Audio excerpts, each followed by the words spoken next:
So, ang ating topic po mga ka-guys is kung paano nga ba maglagay ng cards dito sa ating YouTube channel o dito sa ating mga videos.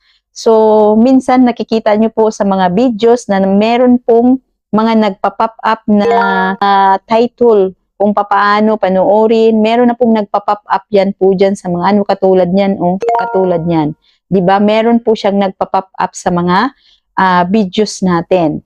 So, ito po ang i-share ko po sa inyo. So, base lang po sa aking natutunan mga ka-guys. So, hindi naman po talaga ako perfecto, pero po, lahat pong natutunan ay talagang i-share ko po sa inyo, lalong-lalo na po sa dumadaan po ng aking video. At least, meron po kayong matutunan kahit papaano.